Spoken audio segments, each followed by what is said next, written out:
ስለ ኮምፒውተር ሳይንስ በጥልቀት ማወቅ ፈልጋችሁ ከሆነ ይህን ቪዲዮ ክሊክ ያደረጋችሁት ወደ ትክክለኛው ቪዲዮ ነው የመጣችሁት።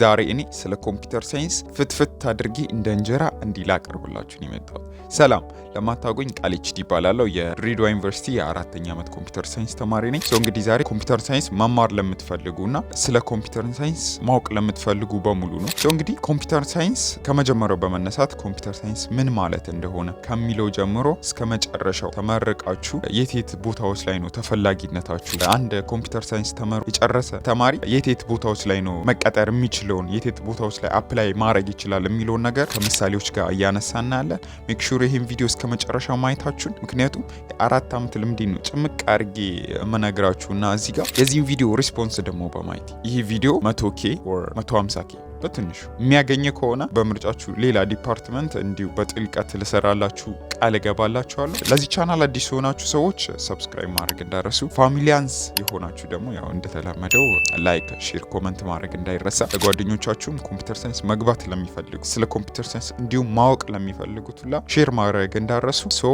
ዛ ፈርዘር ሌትስ ጌት ቱ ዳይቭ ኢንቱ ኢት። ኮምፒውተር ሳይንስ ማለት ስለ ኮምፒውተርና ስለ ኮምፒውተር ሲስተም የሚያጠና የትምህርት ዘርፍ ነው። ይህ ትምህርት ዘርፍም በዋናነት የሚያጠናው እንዴት አንድን መረጃ ኦር ዳታ እንዴት እንደምናቀነባብር፣ እንዴት እንደምናስቀምጥ ኦር ደግሞ አንድን መረጃ ወደ ሌላ ቦታ እንዴት አድርገን ሴፍ በሆነ ወይ ማስተላለፍ እንችላለን፣ ማዘዋወር ማስተላለፍ እንችላለን የሚለውን ነገር የሚያጠና ነው። እንግዲህ በሲኤስ በሚለው አብሪቬሽን ነው ከዚህ በኋላ የምጠራላችሁ። ኮምፒውተር ሳይንስ ትንሽ ረዘም ስለሚል ሲኤስ እያልኩ ነው መቀጠልላችሁ። ለእናንተ ግልጽ አድርጌ ለመናገር ያክል ሲኤስ በሁለት ዋና ቦታዎች ከፍለን ማየት እንችላለን ማለት ነው። አንተ ክሊር አድርጌ ለማስረዳት ያክል ማለት ነው። የመጀመሪያው ሶፍትዌር እና ፕሮግራሚንግ የሚባል ነው። ይህ ክፍል አንድ ኮምፒውተር ምን ማድረግ እንዳለበት የሚያዙ ትዕዛዞችን የምንጽፍበት ቦታ ነው። which means ኮዲንግ የምንለው ማለት ነው። ለምሳሌ መጥቀስ እንችላለን። ሞባይሎቻችን ላይ የሚገኙ አፕሊኬሽኖች የተለያዩ አፖች ሊሆኑ ይችላሉ። ፌስቡክ ሊሆን ይችላል፣ ቴሌግራም፣ ሞባይል ባንኪንግ። እነዚህ ሁሉ አፖች የተሰሩት በአንድ የኮምፒውተር ሳይንስ ወይ ደግሞ የሲኤስ ባለሙያ ነው ማለት ነው። which means እነሱም ኮድ በማድረግ ትዕዛዞችን በመስጠት ኮምፒውተሩ ኤክስኪዩት የሚያደርጋቸው ናቸው ማለት ነው። which means ኮዲንግ የምንለው ማለት ነው። ሁለተኛው ቲዮሪ እና አልጎሪዝም የሚባሉ ነገሮች አሉ። ቲዮሪ እና አልጎሪዝም ምንድነው?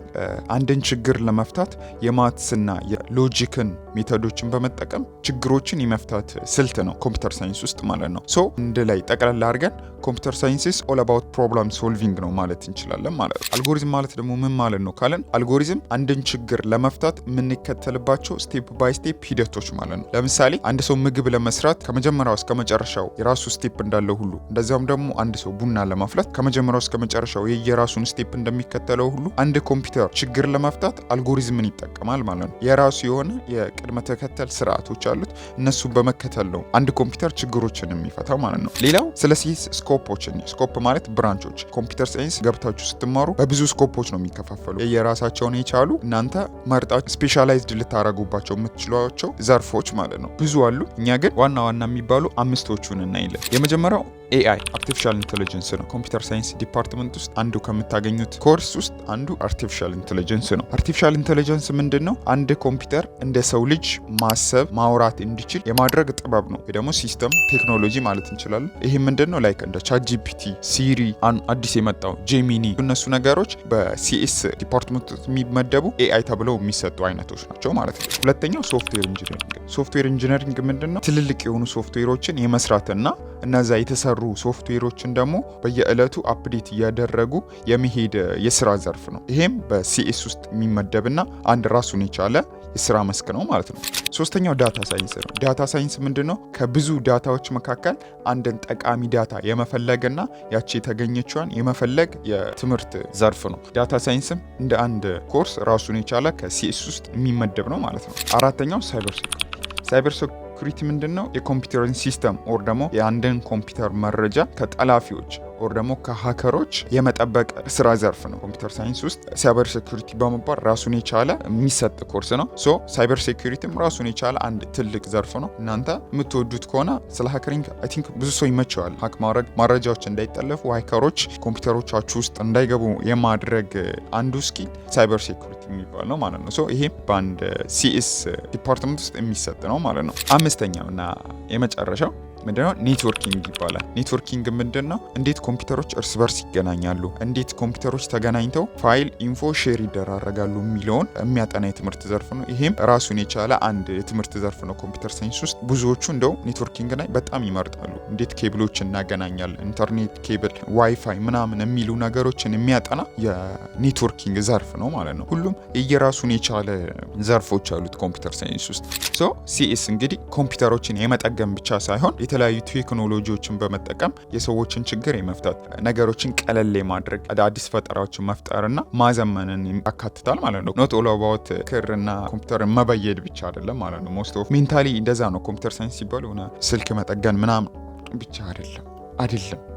ሌላ ማሲቭ ቲንግ ይሰራበታል ማለት ነው። ሌላው ወደ ዩኒቨርሲቲዎች እንሂድ። ኢትዮጵያ ውስጥ የተለያዩ ዩኒቨርሲቲዎች ኮምፒውተር ሳይንስን ይሰጣሉ። ሁሉም በየራሳቸው ካሪኩለም መሰረት ይሰጣሉ። ሞስት ኦፍ ሊለያይ የሚችለው ትንሽ የአመቶቹ ምናምን ወር ደግሞ 1-2 ኮርሶች አሰጣጥ ቢለያይ እንጂ ሁሉም ዩኒቨርሲቲዎች ተመሳሳይ የሲኤስን ኮርስ ይሰጣሉ ማለት ነው። እንግዲህ ሲኤስ ለመማር ስትወስኑና የትኛው ዩኒቨርሲቲ ልግባ፣ የትኛው ካምፓስ አሪፍ ነው የምትሉ ከሆነ እንደ ኢትዮጵያ በጣም አሪፍ የሚባሉ 2 ዩኒቨርሲቲዎች አሉ። እነሱም ሁለቱ አስቶዎች የሚባሉ ናቸው። የአዲስ አበባ ሳይንስና ቴክኖሎጂ እና የአዳማው ሳይንስና ቴክኖሎጂ ናቸው። እነሱ ኮምፒውተር ሳይንስ ላይ በጣም ስፔሻል ያደረጉ ዩኒቨርሲቲዎች ናቸው። ደግሞ ከሌሎቹ ዩኒቨርሲቲዎች እነሱ ሁለቱ ለየት የሚያደርጋቸው ለኮምፒውተር ሳይንስ የሚሰጡት የትምህርት ዓመት 5 ዓመት ሲሆን እነዛ ሁለቱ ዩኒቨርሲቲዎች ወደ ኮምፒውተር ሳይንስ ወይ ደግሞ ወደ ሲኤስ ለመቀላቀል ኢንትራንስ ኤግዛም አላችሁ። ሁለት ኮርሶች ኢንትራንስ ኤግዛም ትወስዳላችሁ። እነሱም 2 ኮርሶች ምንድናቸው?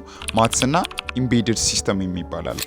ሌሎቹ ዩኒቨርሲቲዎች ግን የሚያስተምሩት የትምህርት ዓመት 4 ዓመት ነው ማለት ነው። ይሄ እናንተ በራሳችሁ ውሳኔ ዩኒቨርሲቲ ልግባ፣ እዚህ ዩኒቨርሲቲ ልግባ ብላችሁ የምትወስኑት ነው። ወደ ድሬዳዋ ደግሞ ሳመጣችሁ ድሬዳዋ ዩኒቨርሲቲ ላይ ሶፍትዌርም አይቲም ኮምፒውተር ሳይንስም አይኦቲ ስኩል በመባል ይሰጣል። እንግዲህ ድሬዳዋ ዩኒቨርሲቲ ላይ ሲኤስ የምትማሩ ከሆነ ሃርድዌር ፓርቱንም ሶፍትዌር ፓርቱንም አንድ ላይ ተወስዳላችሁ። የምትማሩት የትምህርት ዓመት ደግሞ 4 ዓመት ነው ማለት ነው። ወደ ድሬዳዋ ዩኒቨርሲቲ ገብታችሁ እኔ አሁን ድሬዳዋ ዩኒቨርሲቲ ተማሪ ስለሆንኩኝ ሲኤስ የገባሁበትን ሂደት ልንገራችሁ። ድሬዳዋ ዩኒቨርሲቲ እንደገባችሁ ኖርማሊ ፍሬሽማን ትማራላችሁ። ከዛ ፕሪኢንጂነሪንግ ከገባችሁ በኋላ ነው ወደ ሲኤስ ዲፓርትመንት የምትቀላቀሉት ማለት ነው። ኤንትራንስ ኤግዛም ባይኖርም እንደየባችሁ በጣም ፉክክር ያለበት በጣም ኮምፒቲሽን ያለበት ነው። ሁሉም ተማሪ ሶፍትዌር፣ አይቲ፣ ኮምፒውተር ሳይንስ መርጦ ስለሚገባ በጣም ኮምፒቲሽን ያለበት ኤሪያ ነው ማለት ነው። እዚህ ጋር አንድ የምጨምርላችሁ ነገር ሲኤስ ዲፓርትመንት ቀድማችሁ እንደምታስቡት ላይሆን ይችላል። ወደ ሲኤስ ገብታችሁ ትምህርቱን ስትጀምሩ ቀድማችሁ የምታስቡትና ሪያሊቲው የሰማይና ምድርን ያክል ሊራራቅባችሁ ይችላል። ኤክስፔክታችሁን ኖርማል አድርጋችሁ ብትገቡ ባይ ነኝ።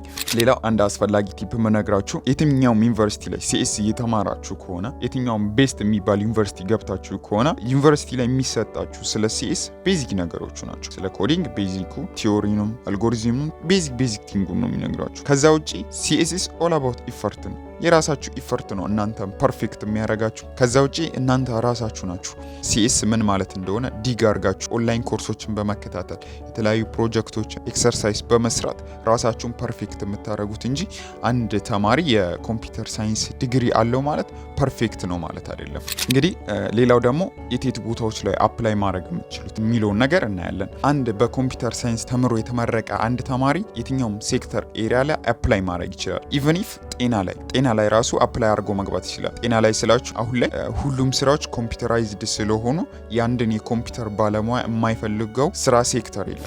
ኮምፒውተር ሳይንስ ተምራችሁ ትውጡ የትኛውን ቦታ ላይ ተፈላጊነት አላችሁ። አንድ ለእናንተ ለመጨመር ያክል የትኛውን ቦታ ላይ እናንተ ስፔሻል የሚያረጋችሁ ተቀባይነታችሁን ከፍ ሊያደርገው የሚችለውና አንደኛ የሲኤስ ተማሪ ከአንደኛው ሲኤስ ተማሪ ለየት አድርጎ ተመራጭ እንዲሆን የሚያደርጉ ነገሮች ውስጥ አንዱ ቅድም ስኮፕ ብዬ ከዘረዘርኩላችሁ ፊልዶች መካከል አንደኛው መርጣችሁ ስፔሻል የምታደርጉት ከሆነ እናንተ ተቀባይነት የማግኘት ቻንሳችሁ በጣም ከፍ ያለ ነው ማለት ነው። ኦንላይን ስራ ላይም ቢሆን ፍሪላንስ ማድረግ የምትችሉት እናንተ ሞር ቻንስ አላችሁ ማለት ነው። ስፔሻል ያደረጉ ተማሪዎች ማለት ነው። አሁን ላይ መስታወቂያ ራሱ የሚወጣው አንድ ድርጅት ሲኤስ የተማረን ሰው መቅጠር ሲፈልግ ፍሮንት ኦር ኢንድ ዲቨሎፐር፣ ዌብሳይት ዲቨሎፐር፣ ዳታቤዝ ላይ ማስተር ያደረገ፣ ሴኪሪቲ ላይ ኦር ደግሞ ኔትወርኪንግ ላይ ማስተር ያደረገ እነዚህን የምትችሉ ተብሎ ነው የሚወጣው እንጂ ጄነራል ኮምፒውተር ሳይንስ ተምሮ የወጣ እንፈልጋል የሚል ያናክል ማስታወቂያም የለም። ሌላው ብዙ ተማሪዎች የሚሳሳቱት አሁን ካረንትሊ ትምህርት ላይ ካላችሁ ሁለተኛም አመት ሶስተኛም አመት ልትኖሩ ትችላላችሁ። ብዙዎች ከሚሳሳቱት ነገሮች ውስጥ ኢንተርንሺፕ ስትወጡ እውቀታችሁን ሌቨላችሁን ከፍ ሊያደርጉ የሚችሉ ካምፓኒዎች ላይ ብትወጡ፣ ሶፍትዌር ካምፓኒዎች ላይ አሪፍ ነው። ላይክ ኢትዮጵያ ውስጥ ሞስት አሉ የሚባሉ ላይክ ኢንሳ ኦር ኩራዝ የሚባሉ አሪፍ ሶፍትዌር ካምፓኒዎች አሉ። እነሱ ላይ ብታደርጉ በጣም አሪፍ ነው። ከዛ ውጭ ባንክ ላይ ስፔሻሊ ብራንቾች ላይ የሚወጡ አሉ፣ ቴሌ ላይ የሚወጡ ያናክል ቴሌ ላይና ባንክ ላይ ስትወጡ ያናክል ጌን የምታደርጉት እውቀት የለም ለማለት ነው። እንግዲህ ስለ ኮምፒውተር ሳይንስ ትንሽዬም ብትሆን ያው እውቀት ጨብታችኋል ብዬ አስባለሁ። ለዛሬ ያስኩላችሁ ቪዲዮ ይህንን ይመስል ነበር። አዲስ የሆናችሁ ሰዎች ሰብስክራይብ ማድረግ እንዳይረሱ፣ ፋሚሊ የሆናችሁ ደግሞ ላይክ፣ ሼር፣ ኮመንት ሀሳባችሁንም ብትነግሩኝ በጣም ደስ ይለኛል። ዛት ኢዝ ዘ ዌይ ዩ ሰፖርት ሚ ጋይስ። እና የዛሬ ይህን ይመስል ነበር። ይመቻችሁ።